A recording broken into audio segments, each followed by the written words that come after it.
રાધે રાધે, જય સિયારામ. આપણે શ્રી શ્રી ઠાકોરજીની સેવા કેવી રીતે કરવી એના ઉપર પ્રવચન ચાલે છે. તો પ્રવચનમાં આપણે પ્રશ્ન એ પૂછ્યા હતા કે એક નાનકડી લાલી પ્રશ્ન કરે છે કે હું 12 વર્ષની છું અને મારી માતાજીને એમ કહે છે કે તું 15 વર્ષની થઈશ ત્યારે તને ઠાકોરજીની સેવા પૂજા કરવા દેશી, અત્યારે તું નાની છો કે અત્યારે તને ઠાકોરજી નહીં લઈ દે. તો કે મારે શું કરવું? તો જવાબ એવો આપે છે કે ઠાकुरजी लय ज देवा જોઈએ, कारण के छोटी अवस्था के बालक बालिकाएं भगवान से संबंध जोड़ने की बात को जल्दी पकड़ लेते हैं. नाना बाळको હોય ને એનો ભગવાન હારે તમે સંબંધ જોડી દો ને એટલે એ જલ્દી સંબંધને પકડી લે. મતલબ એ સંબંધની મજબૂતાઈ છે ને નાનપણથી જોડી દો ને તો એકદમ વધી જાય છે સંબંધની મજબૂતાઈ. જેવી રીતે મીરાબાઈને એની માએ કીધું તું કે ગિરધર ગોપાલ તારા પતિ છે, એવું કીધું તો મીરાબાઈએ તરત જ લાજ કાઢી લીધી, સાડીથી લાજ કાઢી લે છે અને ગિરધર ગોપાલને પોતાના પતિ માની લે છે તરત જ. કારણ કે નાનપણથી જે એને પકડી લીધું એ પકડી લીધું.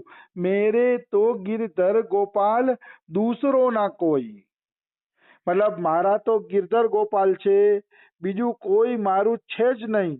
આ ભાવ ક્યાંથી આવ્યો મીરાબાઈમાં? નાનપણથી ગિરધર ગોપાલ પકડાવી દીધા હતા ને એટલે આ ભાવ આવ્યો.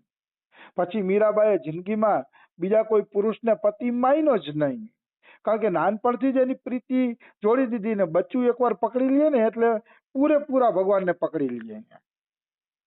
કારણ કે નાનપણની અંદર એ એક શક્તિ છે કે જે વાત પકડાઈ ગઈ ને એ પકડાઈ ગઈ, પછી એને કાયમી માટે એ જ વાત યાદ રહે છે. આવી વસ્તુ છે. પછી કે છે કોણ કે છે? શિવબલી બ્રહ્મચારી, રામસુખદાસજીના શિષ્ય શિવબલી બ્રહ્મચારીજી એમ કહે છે કે હું એક ભક્તના ઘરે ભોજન લેવા ગયો હતો. તો ભોજન લેવા ગયો ને તો ત્યાં 2.5 એટલે 2.5 વર્ષની એક બાલિકા આવી. અમે બધા કે ભોજન લેતા હતા અને અહીંયા 2.5 વર્ષની એક બાલિકા આવી. તો એ બાલિકાને થાળીમાં ભોજન આપવામાં આવ્યું કે લે દીકરી ભોજન જમી લે. તો એ બાલિકા છે ને ના પાડતી હતી, ના ના ના કરીને આમ ઈશારો કરે હાથેથી, ના ના કહે અને હાથેથી ઈશારો કરે. એટલે શિવબલી બ્રહ્મચારીએ પૂછ્યું કે આ બાલિકા શું કહેવા માંગે છે, કેમ જમતી નથી, શું કહે છે? તો ઘરવાળા એમ કહે છે, ઈ એમ કહે છે કે પેલા કાનુડાને ભોગ લગાવવું, કાનુડો જમશે પછી જ હું જમીશ, કારણ કે રોજ અમે એને કાનુડાને જમાડવાના દર્શન કરાવી છીએ. એટલે દર્શન કરતા કરતા હવે એને ટેવ પડી ગઈ છે કે અમે કાનુડાને જમાડીએ ને પછી જ જમે છે. મારી સામે આ બાળકને આ રીતે કાનુડાને જમાડીને જમાડ્યું તો એને જમી લીધું. પેલા ઠાકોરજીને પ્રસાદનો ભોગ લગાડવામાં આવ્યો, પછી એ ભોગ એ બાલિકાને જમાડવામાં આવ્યો તો એ બાલિકા જમવા માંડી. કહેવાનો ભાવ છે બાળકોને પણ આ બધી અસર કરે છે. બાળપણમાં જો ભજન શીખાડ્યું હોય ને, જો 2.5 વર્ષની ઉંમરમાં એની આવી ટેવ પડી ગઈ કે ઠાકોરજીને જમાડીને જમાય તો કેવડી મોટી વાત છે. આ કોઈ નાનું સૂનું સૌભાગ્ય નથી, ખરેખર આ બહુ મોટું સૌભાગ્ય કહેવાય કે એને આવી આદત પડી ગઈ કે ઠાકોરજીને જમાડીને જમવું જોઈએ. આવી વસ્તુ છે.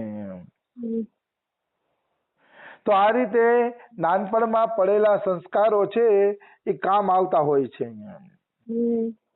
માતા પિતાની બહુ મોટી ભૂલ છે કે કોઈને એમ કે તું 15 વર્ષની થઈશ પછી તને ઠાકોરજી લઈ દઈશ, પછી તું સેવા પૂજા કરી શકીશ. 12 વર્ષની ઉંમરમાં સેવા પૂજા ન કરાય તો આ માતા પિતાની ભૂલ છે, માતા પિતાની ગલત ધારણા છે.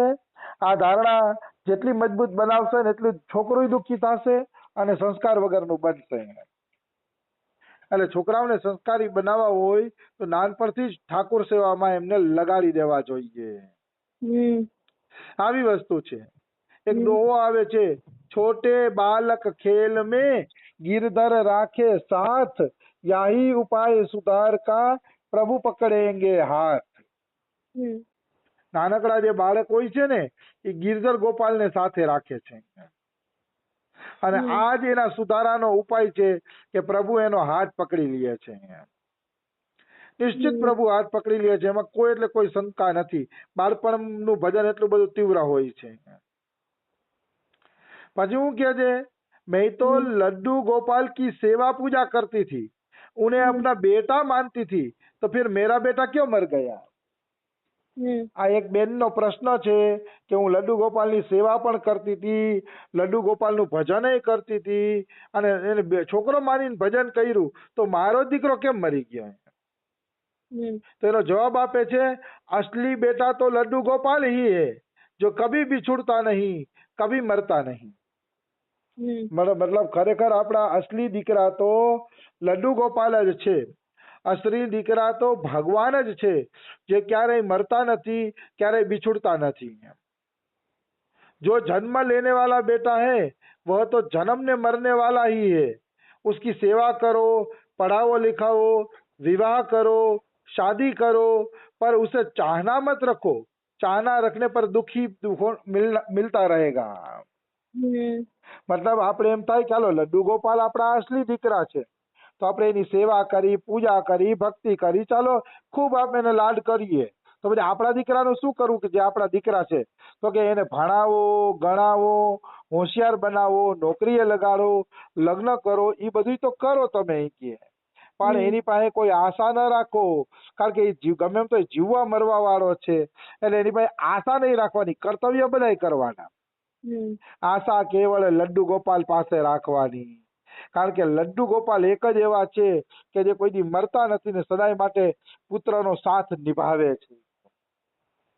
બીજા કોઈ વ્યક્તિ આપણો સાથ નિભાવી શકતા નથી નિશ્ચિત રૂપે, કારણ કે એ પોતે જ જન્મવા મરવા વાળા છે.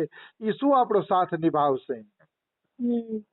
એટલે છોકરાઓનું ધ્યાન રાખો, ભણાવો, ગણાવો, નોકરી બધું કરો, પણ પ્રેમ તો કૃષ્ણમાં જ રાખો. મારો અસલી દીકરો તો કૃષ્ણ જ છે, અથવા અસલી મારો સંબંધ કૃષ્ણ હારે જ છે, બાકી તો બધા જન્મવા મરવાના છે. એટલે ભગવાનની સેવા કરતા હોય અને ઘરમાં કોઈ મરવાનું કે એવી ઘટના બની જાય તો એનો અર્થ એવો નથી કે આપણે લડ્ડુ ગોપાલની સેવા પૂજા છોડી દઈએ. એવું હોવું જોઈએ નહીં, કારણ કે સંસારમાં તો આ આવન જાવનનો ખેલ છે. કોઈ આવે છે, કોઈ જાય છે, કોઈ આવે છે, કોઈ જાય છે.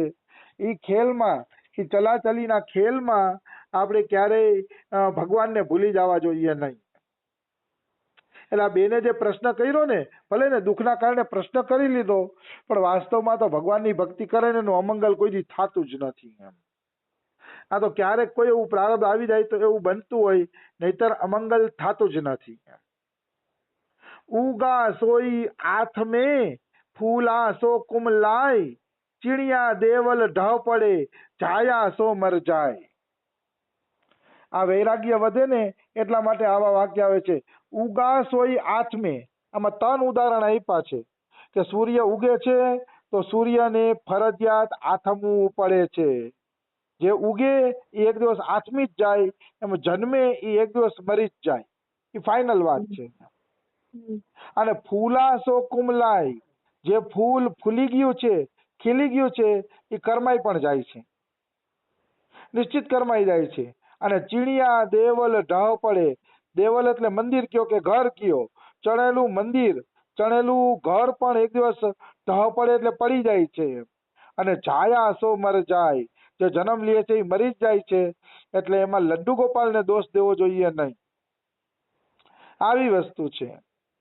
રજબ રોવે કૌન કો, હસે સુ કૌન વિચાર, ગયે સુ આવન કે નહીં, રહે સુ જાવન હાર. આ ભગત રજબજીનો દોહો છે. રજબજી કહે છે તમે કોના માટે રડો છો, કોના માટે તમે હસો છો, રડો છો? કે ગયે સુ આવન કે નહીં, ગયા ઈ કોઈથી પાછા આવતા નથી, અને રહે સુ જાવન હાર, અને જે રીએ છે એ વયા જવાના છે. એટલે તમારે રડવું જોઈએ. આ રજબનો પ્રસંગ બહુ મહત્વનો છે. રજબજી છે ને એ લગ્ન કરવા માટે ઘોડે ચડીને જાતા હતા. તો ઘોડે ચડીને જાતા હતા ને રજબજી લગ્ન કરવા માટે, તો એના ગુરુને ખબર પડી, અને આમે એના ગુરુ નહોતા, પણ રજબજી એની પાસે કઈક સત્સંગ સાંભળવા જાતા. એટલે રજબજીને ઘર સંસાર માંડવો નહોતો, પણ ઘરવાળા પરાણે લગ્ન કરાવતા હતા, એટલે પછી એને નક્કી કર્યું ઘર સંસાર માંડી દઈએ. તો એ ઘોડે ચડ્યા તો એ ગામના જે એના ગુરુ હતા ને, એ ગુરુને ખબર પડી કે રજબ આ ઠીક નથી કરતો. એમ રજબ લગ્ન કરશે તો ફસાઈ જશે, પછી એ ક્યારેય એમાંથી નીકળી નહીં શકે, કારણ કે લગ્નનું બંધન કડક હોય છે. પણ છોકરા પરણે નહીં ને નિવૃત્ત ન કરે ત્યાં સુધી એમાંથી છૂટાતું નથી. અને જ્યારે રજબ ઘોડી લઈને પરણવા જતો હતો તો એના ગુરુજી વચ્ચે આવી ગયા, અને ગુરુજી વચ્ચે આવીને કહે છે, રજબ તેને ગજબ કિયો. અરે રજબ તે તો ગજબ કરી ભાઈ કે આટલા ત્યાં સત્સંગ સાંભળવા આવે છે કે તને સત્સંગની વાત કરે ન ઉતરી. રજબ તેને ગજબ કિયો, સિર પે બાંધા મોર, આયા થા હરિ ભજન કો ચલા નરક કી ઠોર. સિર પર મોર એટલે ઓલો મોડિયો બાંધે, વરરાજાને મોડિયો બાંધેલો હતો. તો કે તું આવ્યો તો હરિભજન માટે, અને આ નરકના રસ્તે ક્યાં વળી ગયો. એમ ચાલ ચાલ ચાલ નીકળ અહીંથી કે અને પ્રભુ ભજન કર. હાચા ગુરુના હાચા વાક્ય હૃદયને અવશ્ય અસર કરે છે. એ હાચા ગુરુના હાચા વાક્યો એના હૃદયને એવા અસર કર્યા કે એને ઘર જ છોડી દીધું. લગ્ન કર્યા જ નહીં, ઘોડે ચડ્યો તો ત્યાંથી જ રજબજી ભાગી ગયા અને મહાપુરુષ બની ગયા. કહેવાનો ભાવ છે ક્યાં સંતના ક્યાં વાક્ય કોને લાગી જાય એ કાંઈ કહેવાતું નથી. પણ એક વાત નક્કી છે ભાઈ, ઘરગ્રસ્તી હોય એટલે થોડીક ચિંતા ઝંઝટ તો હોય. આમ ઘરગ્રસ્તી ન હોય તો ચિંતા ઝંઝટ ઓછી હોય, ભજન તગડું થાય, પછી તો જેવી જેની સ્થિતિ. अतः भगवान को साध्य मानो साधन नहीं, अर्थात ये मत सोचो कि लड्डू गोपाल को बेटा मानती हूँ तो सदैव अनुकूलता ही बने रहेगी, प्रतिकूलता कभी नहीं आएगी. જો માણસ એમ માને છે કે અમે ભગવાનનું ભજન કરીશું તો અમે દુઃખી કેમ થયા, મારો છોકરો કેમ મરી ગયો, આ બેનનો પ્રશ્ન છે. ભજન કરો એટલે એવું ન હોય કે સુખે સુખ જ આવે, ક્યારેક કસોટી પણ આવે, ક્યારેક દુઃખ પણ આવે. એની અંદર પણ આપણે ભગવાનના ભજનની નિષ્ઠા ટકાવી રાખવી જોઈએ. સુખે સુખ આવે ને એવું કઈ જરૂરી નથી. જરૂરી છે ટકાવી રાખવું.